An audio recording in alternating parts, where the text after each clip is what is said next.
예, 이 보시는 것처럼 이달 초 정신질환자가 고속도로에서 역주행 교통사고를 내서 30대 예비 신부가 사망하는 사고가 있었습니다.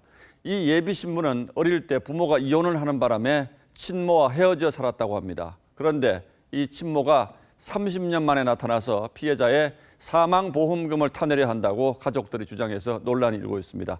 자, 이런 경우는 어떻게 되는 건지 강동원 기자와 따져보도록 하겠습니다.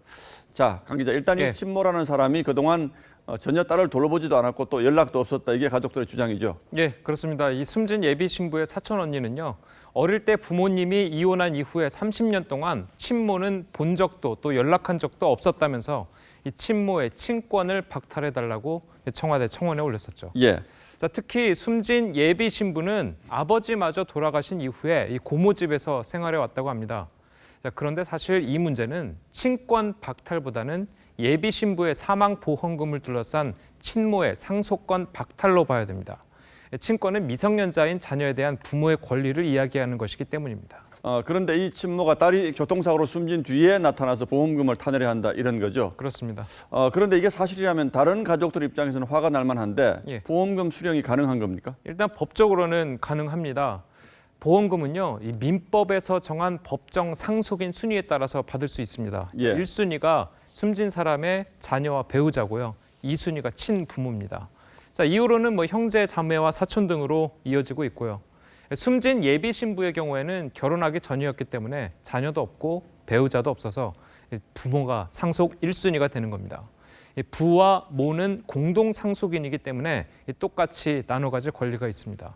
자, 물론 법에도 상속을 받지 못하는 결격사유가 있긴 하지만 단순히 자녀의 양육 책임을 팽개친 예비 신부의 친모 같은 경우에는 이 경우에 해당이 안 되고 있습니다.